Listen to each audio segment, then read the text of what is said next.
simple testigo, sino ese testigo que no es el concepto de testigo que nos da la Real Academia, ¿verdad? O el testigo aquel que usa un juzgado en un caso. No se trata de ese tipo de testigo, se trata de un testigo que en su etimología, en su raíz, lo que nos enseña es que yo soy una persona que voy a testiguar de ese Señor, de ese Rey, pero que voy a estar dispuesto a dar mi vida por ese testimonio. ¿Ven? Entonces, no es cualquier testigo, por eso es que es importante. Pero ven, el 9 dice: y habiendo dicho estas cosas, viéndolo ellos, fue alzado y le recibió una nube que le ocultó de sus ojos. Entonces, es importante cómo lo describe aquí Lucas, ¿verdad? Hay algo que nos enseña, y es que, bueno, al principio los gnósticos y todos aquellos de la era 1 o del año 1 de la era primitiva, decían, no, el Señor vino en espíritu y ya, no, por eso el Señor dio tanto testimonio de su resurrección, de su aparición, como leímos, que se le apareció a más de 500 personas y a sus discípulos, y lo tocaron y vieron que era Él y que no era un espíritu, que les pidió comida, que comieran con Él.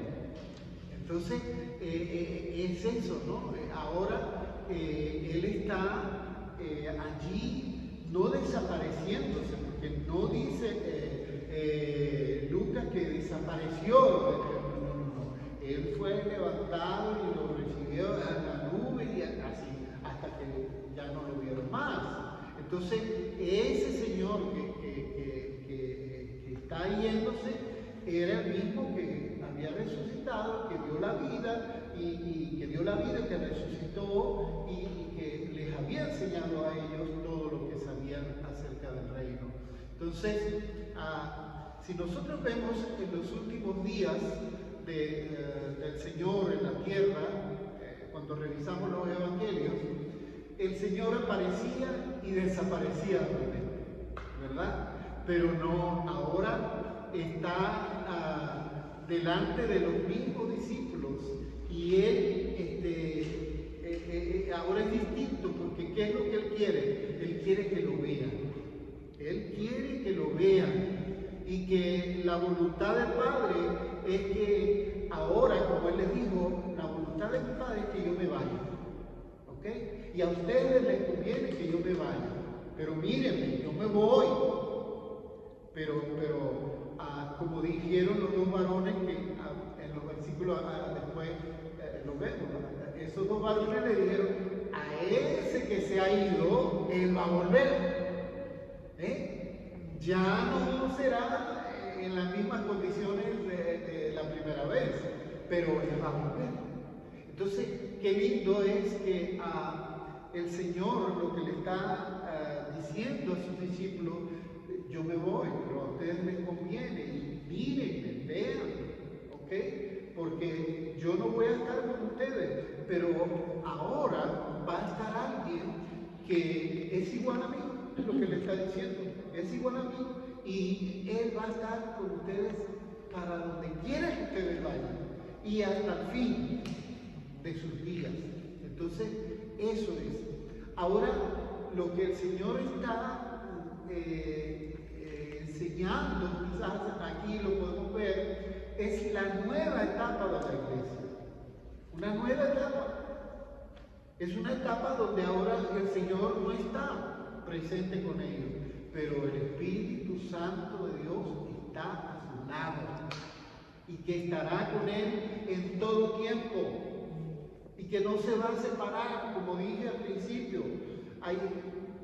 Y permita el Señor que se salgan todas esas chiripas y cucarachas que hay ahí en el pensamiento, como decía nuestra hermana, ¿verdad? Que hay cosas allí bueno, no son, lamentablemente no son, y es producto de malas enseñanzas y producto también, miren, yo quiero decirles, ahorita tenemos lo que entre comillas se llama la televisión cristiana, pero en esa televisión cristiana, yo ahorita no puedo porque no la veo, pero cuando la veía, yo la veía para ver, y yo veía las herejías, las teologías fuera de la palabra del Señor. Entonces, hay gente que se alimenta de eso. Hay gente que en vez de venir a la iglesia, se quedan en la casa. Y ahora, después de la pandemia, se alargó más la cuestión, porque aún tenemos gente que ni siquiera va a la iglesia, pero ellos están el domingo ahí pegados al televisor, viendo unas enseñanzas que no son, lamentablemente no son centradas en la palabra del Señor. Entonces, vienen a la iglesia con unos pensamientos filosóficos, porque es filosofía, ¿ok? Hueca, porque no hay una enseñanza profunda allí, no hay nada. Entonces, bueno, vienen a la iglesia y empiezan a contaminar a los demás con esas cosas que están allí, que no es lo que el Señor enseña. Así que es tan importante que nosotros sepamos que ese Señor que está yéndose, se está yendo por una razón, ¿verdad? Y lo dice allí en el verso 10, dice, y estando ellos con los ojos puestos en el cielo, entre tanto que Él se iba, o sea, significa, se dan cuenta de que Él no fue que desapareció, ¡pum! ¡Ay, no, ya se... No, ellos vieron al Señor y cómo se iba alejando en la nube. Eso es, ellos estaban allí, ¿verdad? Mientras se alejaba el Señor, ellos estaban allí hasta que se pusieron junto a ellos, dice el verso 10, 2 varones con vestiduras blancas. Dice 2 varones, no me dice a mí 2 ángeles, es lo que podríamos creer, pero aún en el original lo dice ángel, pero son 2 varones vestidos de blanco que están allí y que tienen una manera de decir las cosas y ellos dicen en el verso 11, ahí lo tienen, los cuales también les dieron, varones galileos, ¿por qué estáis mirando al cielo? Ahí está, este mismo Jesús que se ha ido, tomad de vosotros al cielo, así vendrá como le habéis visto ir al cielo. Ahí está. Entonces,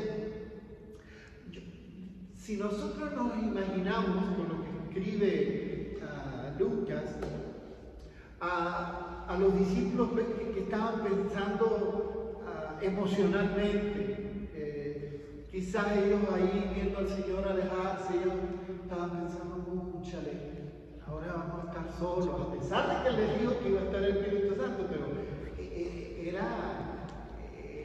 era diferente la cuestión, se está viendo y ellos a lo mejor estaban pensando, bueno, estamos solos, a lo mejor pensaban, oye, qué lindo cuando el Señor estaba con nosotros, cuando comíamos juntos, cuando andábamos juntos por ahí, cuando nos enseñaba, cuando orábamos juntos, dormía con nosotros y estaba con nosotros, pero ahora no va a estar con nosotros. Entonces, emocionalmente ellos estaban tocados, ¿ok? Ellos estaban sentidos porque el Señor se estaba yendo. Entonces, pero empezó en ellos esa esperanza y esa fe en lo que el Señor había dicho, que Él tenía que irse, porque Él iba a preparar, ¿qué? Morada. Fíjense, Él está dando más esperanza todavía. Yo voy a preparar morada para que donde yo esté, vosotros también estéis. Entonces, eso les llena a ellos de gozo.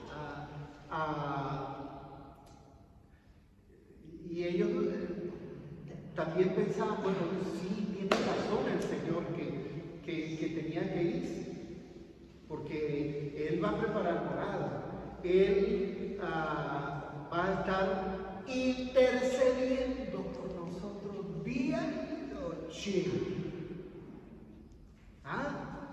Día y noche nos enseña la palabra. Él va a estar ahí al lado de su Padre intercediendo por nosotros. Qué lindo, ¿no? Eso es maravilloso para nosotros como iglesia, como cristianos.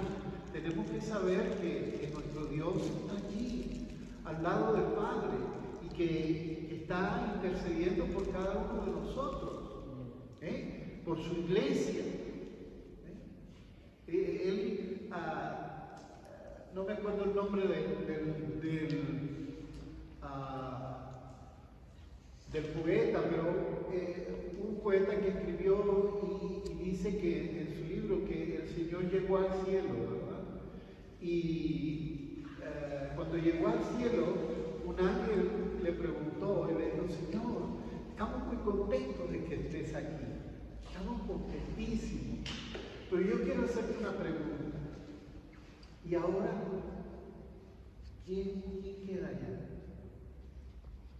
O sea, ¿quién va a hacer el trabajo que tú estabas haciendo? Y él le dijo: y la iglesia de Dios, la iglesia de Dios.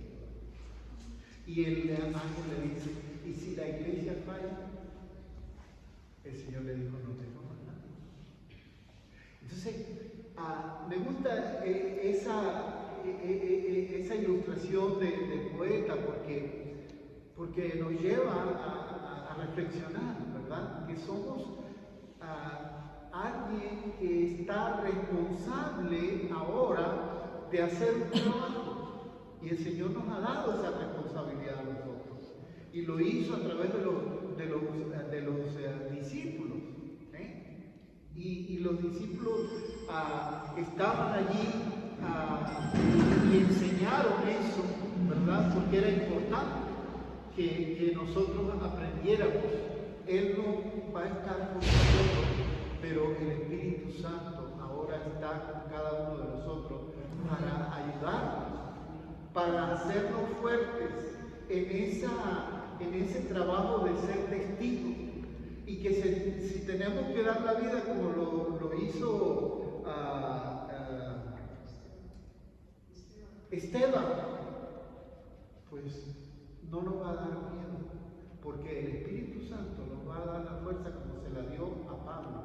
Pablo sabía que le iban a decapitar, él lo sabía, él lo sabía, y él no estaba nervioso, no, él lo dijo en un momento: mire, yo estoy aquí porque, bueno, yo amo al Señor, y nos lo dio a entender. Pero si a mí me preguntaran, ¿qué quiero yo? A mí me gustaría estar ya en el cielo. Allá yo no tengo enfermedad, yo no tengo nada, yo estoy feliz, contento. Pero yo estoy aquí por amor a ustedes.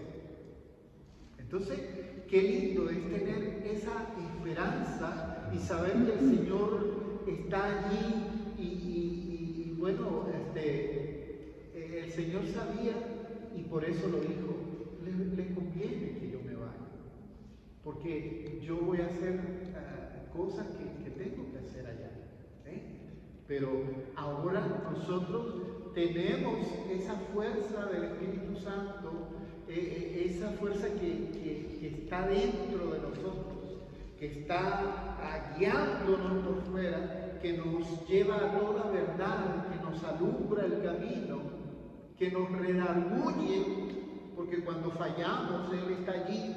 Dani, ¿qué pasó? Eso no es. Vámonos. ¿Usted no lo hace el Espíritu Santo? A mí sí. A mí sí.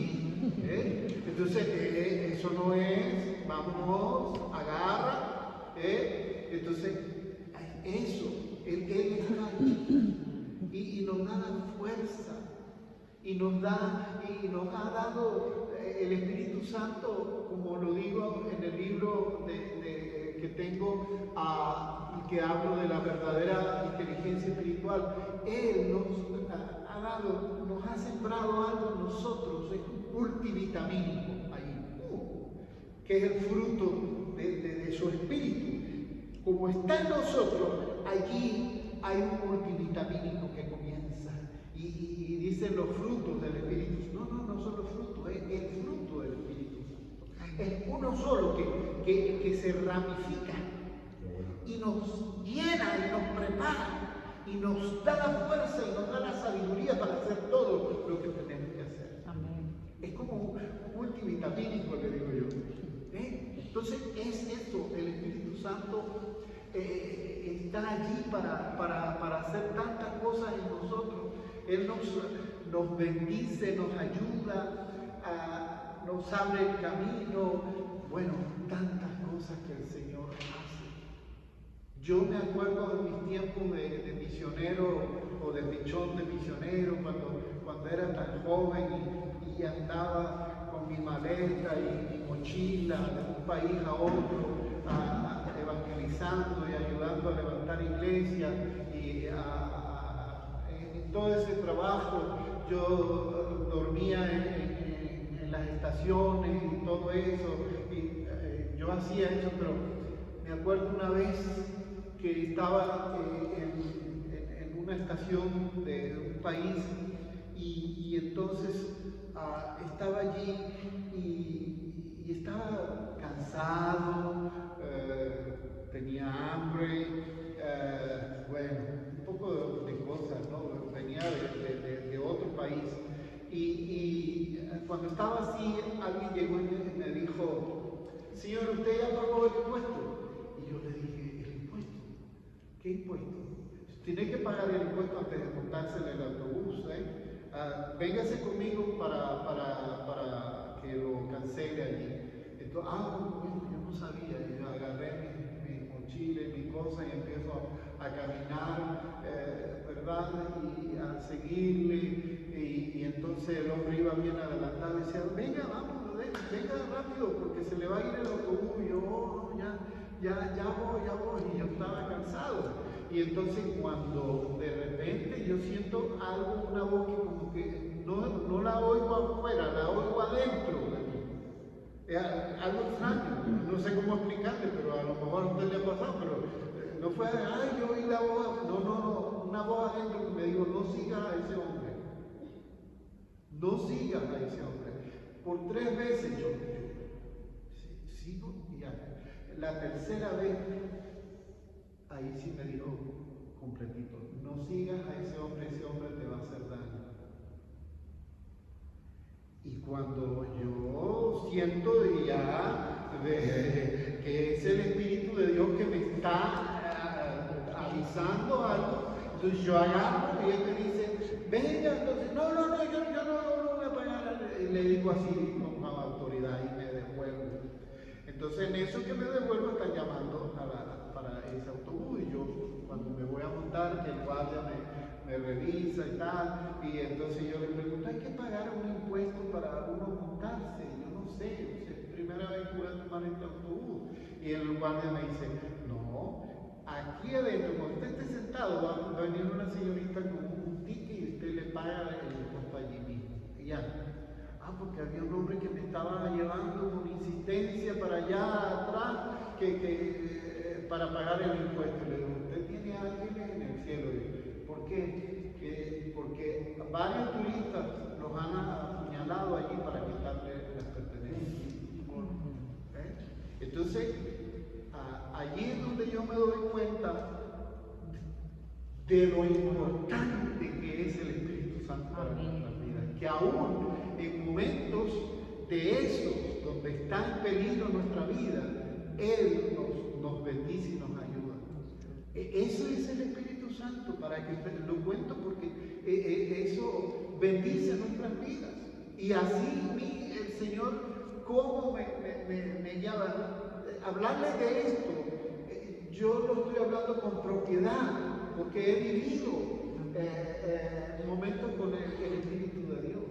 Entonces, es tan importante que nosotros como cristianos aprendamos que, bueno, el Señor se fue, pero el que tenemos ahora no es que es más poderoso que Él, sino que está allí. Cuando el Señor estaba, yo le dije, el Señor estaba con el grupo y podía ir para allá y venir, pero no podía estar con todos a la vez. No podía, porque estaba como ser humano. Pero el Espíritu Santo sí lo puede. Amén. Ahora Él puede estar en cada uno de nosotros. En cualquier lugar, Él está con nosotros.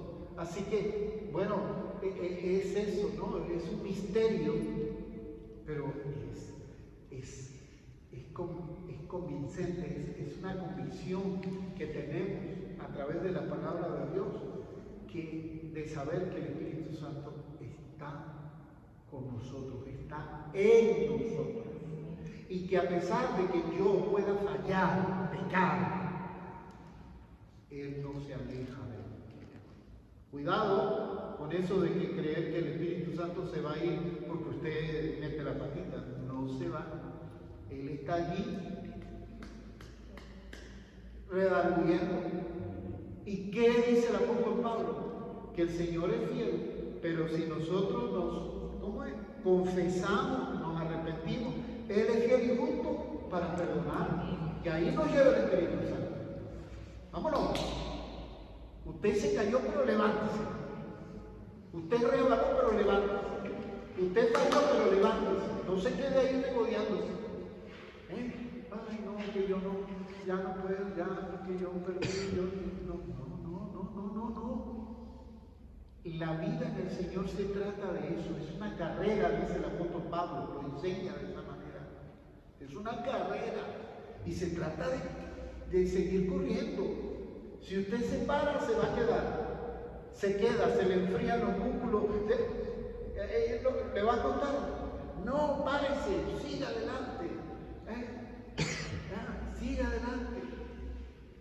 Tengo por ahí un video que lo uso mucho, se me olvida, de un americano que se entrenó y bueno, para una olimpiada y todo, y le tocó y fue con su papá a la olimpiada y bueno, casi iba ganando y de repente le dio un tendón, se le allí un ligamento, algo, y él no podía seguir, estaba ahí tratando de levantarse y el papá vio y el papá se metió, la policía quería pararlo y el papá dijo, no, es mi hijo y yo voy a ayudarlo, si yo no puedo, no es mi hijo, y lo agarró y lo levantó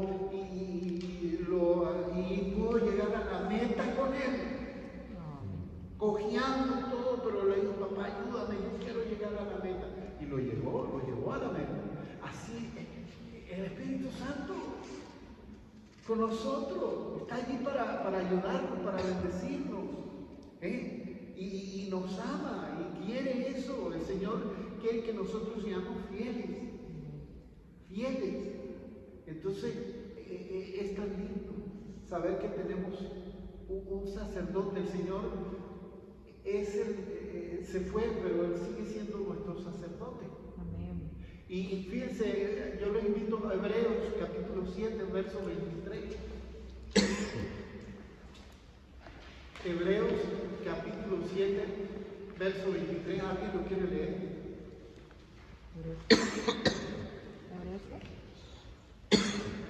Hebreos 7, verso 23.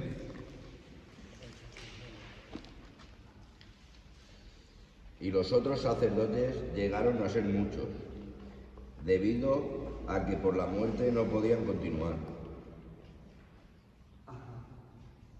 Sigue, el 24. Mas este, por cuanto permanece para siempre, tiene un sacerdocio inmutable. Ajá, 25. Por lo cual puede también salvar perpetuamente a los que por él se acercan a Dios, viviendo siempre para interceder por ellos. Amén. Dice que ¿por qué no podían continuar los sacerdotes? Porque morían. El sacerdote moría y venía otro.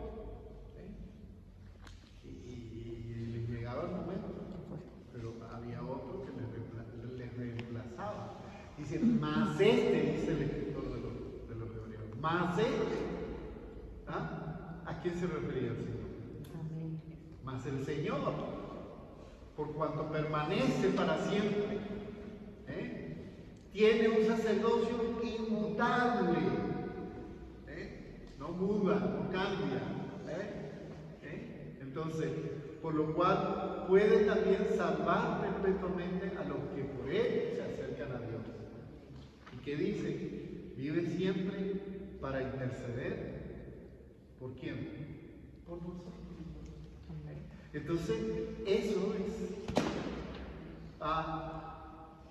Qué lindo que los discípulos entendieron que el Señor se iba y que convenía realmente que el Señor se fuera por todo lo que iba a comenzar a pasar, ¿verdad? Yo pienso que Lucas, en esta parte que hemos leído de estos versos, hay una enseñanza muy buena para nosotros. Nosotros tenemos que aprender de Lucas su diligencia.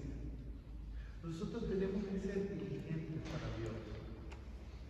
A veces nosotros nos quedamos en pensar que pues yo no soy como el hermano Dani, yo no soy como el pastor Elías, ellos tienen eso y yo no tengo ni dones, yo soy pobrecillo y ¿qué hago? O sea, no. Cuando usted lee Lucas, ese segmento que se llamó Evangelio y luego el libro de los Hechos, ¿verdad? Que fue como dijimos al principio, fue un compendio, se convirtió en un compendio, pero realmente él escribió eso, un bloque. Y después esta parte que habla del Señor y todo lo que enseñaba, se le llamó Evangelio, y a la otra, pues, era otro escrito para hablar de la iglesia y de lo que era diferente ahora en la nueva etapa. Pero cuando leemos eso, yo no veo a Lucas hablando de él. Yo no veo a Lucas diciendo cosas de él. Él está haciendo un trabajo diligente para Dios primeramente, porque él quería que el hombre que iba a leer eso entendiera muy bien lo que el Señor había enseñado y lo que había hecho y lo que ahora a través del Espíritu Santo estaba haciendo. Entonces, ¿cómo él de una forma tan bonita empezó a investigar? Como dije, él no estuvo en todo. Si usted ve los primeros 16 capítulos del libro de los Hechos, ahí él habla en tercera persona, pero después él empieza a integrarse en el escrito. ¿Por qué? Porque ya él comenzó a ser parte del equipo misionero. Pero él hizo un trabajo hermoso. Y eso nos tiene que llenar a nosotros con ese ejemplo, de saber que nosotros lo que hagamos para el Señor, hagámoslo con diligencia, con propiedad, con corazón. Que no seamos, ¿cómo se llama? Flojos en eso, no. Si a mí me toca hacer algo para el Señor, hágalo con todo su corazón, con toda su vida, porque de eso se trata. Se trata de que yo pues tengo que hacer las cosas ahora diferentes, porque soy diferente, soy hijo de Dios. Y tengo que tener diligencia, yo tengo que esforzarme, yo tengo que ser valiente, yo no tengo que tener miedo, yo tengo que tener la convicción que Dios está conmigo todos los días. Amén. Entonces, eso yo tengo que aprenderlo de la palabra de Dios, porque no es el hermano Dani, no es el pastor Elías que lo dice, es la palabra de Dios que nos está enseñando a nosotros como iglesia, para que no perdamos el rumbo ni la senda, que siempre esa senda antigua que fue enseñada por el mismo Señor, tenemos que permanecer en ella. Si nos movemos, nos morimos, no vamos a dar fruto, nos arrugamos como las pasas. Entonces, eso es. Lucas escribió y fue un hombre práctico. Lucas escribió y a la vez él practicaba también lo que él investigó, lo llenó de convicción como hombre de Dios. Entonces, nosotros cuando estudiamos esto, tiene que llenarnos de convicción. La palabra del Señor, el libro de los Hechos, tiene que llenarnos a nosotros de convicción, porque si no, entonces perdimos el tiempo. Porque para eso fue escrito, para que nosotros viéramos y tuviéramos la convicción de esa convicción que llenó a Lucas primeramente, y que llenó a Teófilo, y que llenó a la iglesia primitiva. Entonces, eso, nosotros debemos de dar testimonio indubitable, me encanta esa palabra, como el Señor se presentó con esa forma, indubitablemente nosotros tenemos también que vivir una vida indubitable, que no haya manera de decir lo contrario, que nosotros tenemos que dar esa señal de que estamos vivos en el Señor. Vivos, que el Señor vive en nosotros y que no es porque tengo una Biblia debajo del brazo. No se trata de eso, porque usted puede tener una Biblia y con esa Biblia, bueno, se puede caer por allí y la Biblia es más pesada y le puede hasta dar un mal golpe. Lo que mejor le puede servir también es para defenderse de algún ladrón. La Biblia, ¿verdad? Pero la Biblia en sí, si usted no la tiene aquí en el corazón, es aquí. No es un libro mágico. No es verdad. No es verdad. Entonces, es el Espíritu de Dios. Es el Espíritu de Dios que a través de la palabra nos lleva a crecer, a tener convicción. Y entonces nosotros ahora tenemos que enseñarle a la gente a que somos cristianos, pero no por cargar una Biblia simplemente, o porque nos vean una Biblia, no. Debemos de darle ejemplo a esa persona de que estamos vivos, indubitablemente, vivos en el Señor, que el Señor vive en mi vida, que el Señor vive en mí a través del Espíritu Santo. Eso es. Una de las cosas que debemos de aprender aquí es a ser pacientes.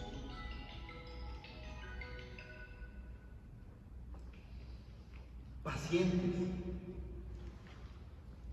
¿Se acuerdan cuando el Señor les dice, vayan al aposento, esperen, no se muevan de Jerusalén, no se muevan, quédense, porque va a venir el Espíritu Santo?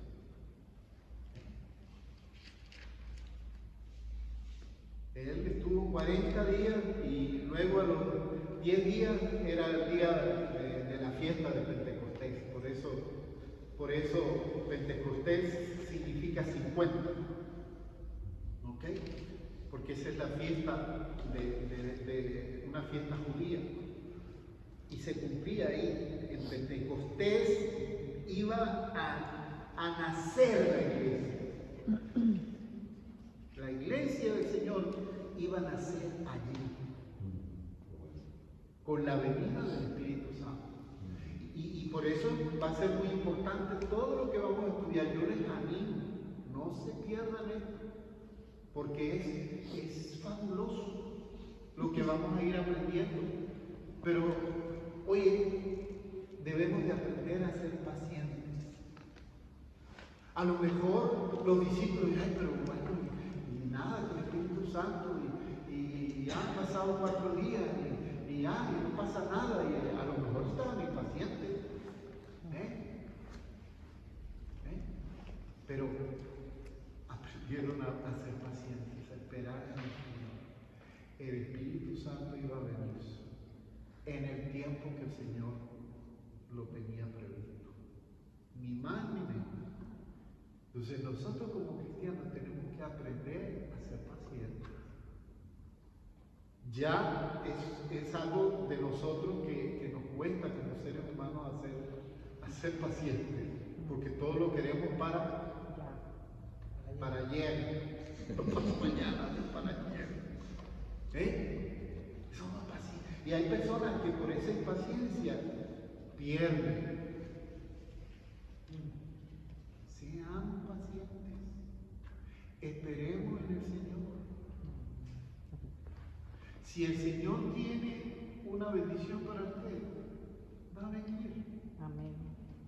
Usted no ayude al Señor, como dije en los primeros, no ayude, porque mete la pata o la patota, queriendo ayudar al Señor. Voy a echarle una manita al Señor. Señor, me prometiste que me ibas a dar un chico guapo, bello, pero nada que ver, yo me estoy poniendo viejo, o viejo, porque también se da del otro lado. Ay, no, yo lo voy a echar al suelo a ver qué pesco, porque va a pescar en un resfriado, una cosa rara. Entonces tratan de ayudar al Señor y meten la mano, porque entonces viene la persona que no es la indicada, no es la persona que Dios tenía para usted o para esa persona, pero por la impaciencia, ese es mi príncipe azul. ¡Aleluya! No era, porque ese príncipe azul después se convirtió en un lobo. Y no era ese que el Señor tenía para usted. Y así pasa, no solamente en el área emocional, sino en otras cosas. Somos impacientes. Tenemos que tener paciencia en el Señor. Y el Señor quiere ayudarnos en eso. Si usted es impaciente como yo, bueno, pues pídale al Señor. Señor, ayúdame a tener paciencia. Por ahí yo oigo desde niño decir, no pida paciencia, porque si pide paciencia, el Señor te va a mandar pruebas. Y la gente por eso es impaciente. El cristiano es impaciente porque le tiene miedo y que a pedirle al Señor que le dé paciencia porque le va a mandar pruebas. Debe ser que no va a tener pruebas. La vida cristiana se trata de pruebas todos los días. Santo Dios. ¿Ah? Es más, el problema de nosotros no es aquí estamos chéveres, como dicen los venezolanos. ¡Ay! Nos reímos, echamos bromas, nos abrazamos, comemos juntos. El problema está allá afuera. Allá afuera que está el problema. Entonces, nosotros tenemos que, aprender de lo que la palabra del Señor nos enseña. Debemos de ser pacientes en el Señor. Debemos de tener presente que como cristianos debemos de imitar al Señor. Y me encanta el apóstol Pablo, lo pueden leer, ¿verdad? Creo que es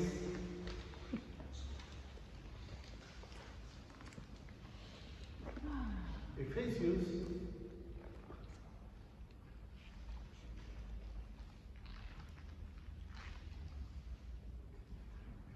4, se me olvidó poner la cita, pero está Pablo hablando a Efesios en el capítulo 4, creo que verso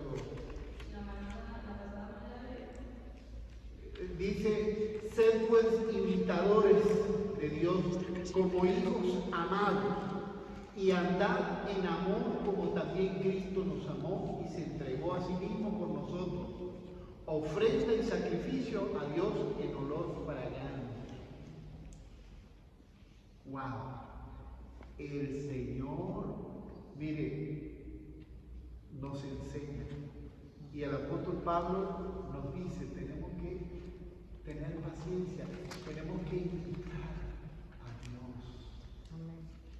Ahora, mi pregunta es, ¿en qué lo invitamos? Porque la palabra, me encanta, se lo expliqué la otra vez, me encanta la palabra imitar, allí en el griego. El apóstol Pablo usa la palabra mimetes. Mimetes. Y la palabra mimetes en la transliteración es mimos. ¿Y qué es un mimo? El que imita a otro, imita al pastor como predica, sin hablar, solamente con movimiento, y imita a cualquier cosa. Eso es lo que el apóstol Pablo está diciendo ahí con esa palabra. Ahora mi pregunta, ¿en qué lo imitamos? Díganme ustedes. No, bueno. Y el apóstol Pablo ahí está poniendo algo muy interesante en esa escritura. ¿En qué lo imitamos?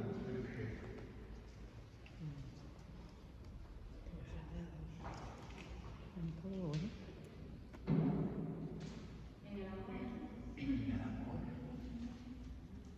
Sí, en el amor.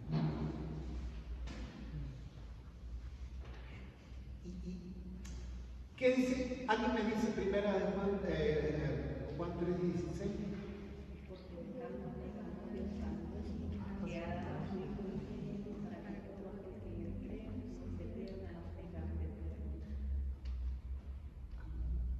¿Verdad? Amén. Amor. ¿Pero qué dice primera de Juan 3:16? No. Primera de Juan 3:16. ¿Se dan cuenta como no lo recibimos de memoria ahí? Ahora vamos a ver qué dice.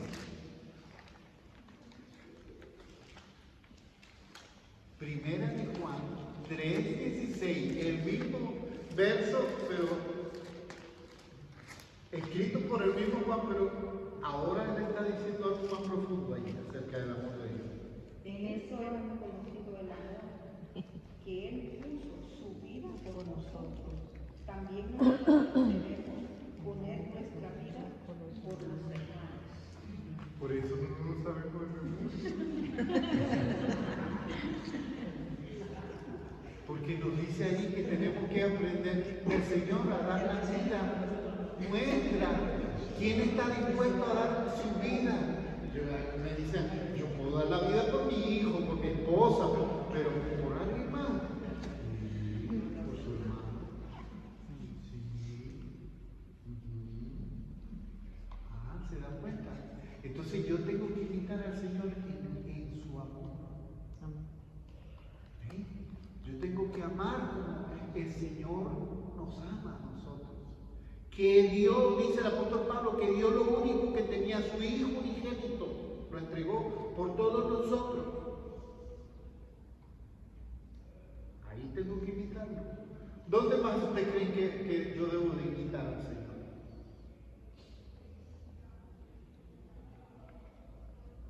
A ver.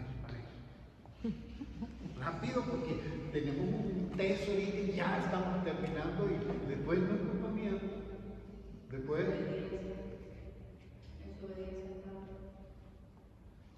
Es algo, pero tenemos que imitarlo en el perdón. En el perdón. ¿Se acuerdan cuando el apóstol le dijo, Señor, cuántas veces yo tengo que perdonar a mi hermano? Como dice la ley, el Señor le dijo, no, yo les digo a ustedes que ustedes deben perdonar 70 veces 7. Y no hay que ser matemático para sacar la cuentita. 490 veces tenemos que. ¿Cuántas veces eso lo perdonamos en un día? ¿Cuántas veces te perdonan en un día? Lo que nos está diciendo el Señor es que debemos de tener una vida de perdón. Amén. Una vida de perdón. pero ¿sabe lo que significa en el griego perdonar? Deje pasar. O sea, deje pasar. Cuero de botella. No le pasa ni poquito. Debe. Porque si usted se agarra la cosa para usted y usted se mete ahí el rencor y la falta de perdón que está en usted, se va a enfermar, se va a morir y el que le hizo la cosa ni se acuerda de eso. Por eso usted tiene que perdonar, liberarse de eso, esa costra fea y horrible. Tenemos que perdonar todos los días. En la iglesia. A veces juzgamos. Ay, es que esa hermanita. Santo Dios. Lo que le falta es presionarse Virgen Santísima. Esa hermanita le sale uno con esas cosas y no, ya estoy cansado, no la quiero ni ver, me voy por el otro lado, ni saludarla. Perdónela. Ella no tiene, usted no, hasta ni la conoce, no sabe por qué actúa así o por qué, pero ¿por qué le va a tener rencor? No, perdónela.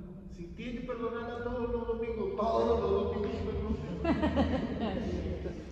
¿Me entienden ustedes? Vivir una vida de perdón. Porque si no, no estamos imitando al Señor. Tenemos que imitar al Señor en eso. En el perdón. Tenemos que perdonar. Perdone. Perdone a su papá, perdone a su mamá, perdone a sus hijos, perdone. No cargue eso encima, que eso pesa. ¿Sabe? Había un castigo romano que se daba cuando una persona mataba a alguien, lo sacaban del pueblo y lo ponían a vivir afuera, pero le quitaban el muerto, de tal manera que no se podía desatar de él, y el muerto empezaba a ver feo, y empezaban los gusanos y los líquidos, y ahí él tenía que soportar ese muerto ahí, ese era el castigo. Era horrible, los romanos eran sanguinarios. Miré lo que le hicieron al Señor, pero eso lo hacía cuando alguien hacía eso. Entonces, oye, nosotros cuando no perdonamos cargamos el muerto encima. Y él es ese muerto eso. Y nos tiene así, todo desbaratado. ¿Cómo están aquí? ¿Y qué tal? ¿Cómo está el Señor? El Señor haciendo la obra, pero es que pues. ¿Y cuándo va para la iglesia? No he podido. Que no tengo ni para ir para la iglesia. Viven en un. Usted le pregunta a la hermana, ¿cómo está, hermana? ¿Cómo sigue? Bien, bueno, enferma. Y el otro ora por ella, el otro, ¿cómo siguió?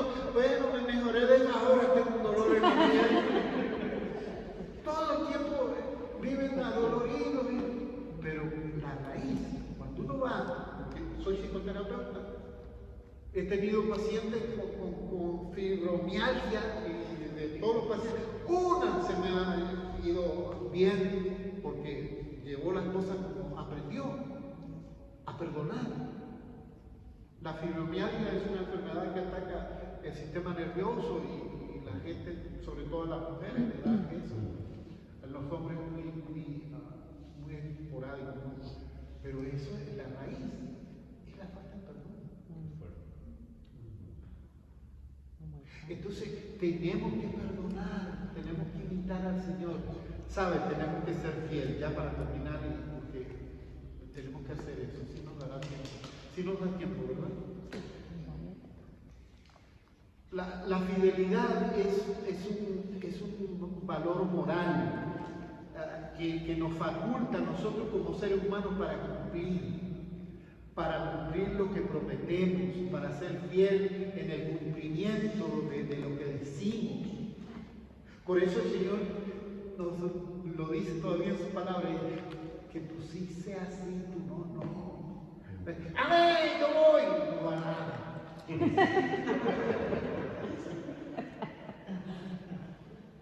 No son fieles.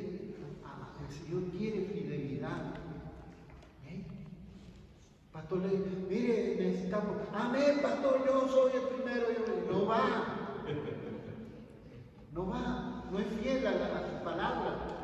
No es fiel en cumplir lo que el Señor nos manda. Y así tenemos que ser fieles a nuestro hermano, a nuestro pastor, a nuestra iglesia. ¿Ah? Viene alguien y dice, hermano Dani, mire, hay una iglesia por allá muy bonita, yo lo invito. Yo estoy ahí asistiendo, venga, lo invito, vaya conmigo. Lo espero, yo lo busco. Ay, ¿verdad? Allá me... Porque me dicen que esa iglesia, el Espíritu Santo ahí, uy, se siente. Eso no es fidelidad, ¿yo? Si Dios lo trajo aquí a esta iglesia, es con un propósito. Y usted no tiene que estar saltando a otra iglesia para sentir el Espíritu Santo. Si usted no siente el Espíritu Santo, búsquelo. Pero Él está aquí. No hay iglesias que tienen más Espíritu Santo que la senda, o la senda tiene más que... No. Nos lo dieron la misma medida. Y eso tampoco de que libertad en el Espíritu Santo, hay que tener cuidado y para allá vamos. Hay que ser como Dios quiere que seamos. Amén. Por eso estudiar la palabra de Dios es lo más hermoso que hay. Amén. Y yo les invito a seguir. Vamos a terminar aquí porque si no, no vamos a poder hacer el test.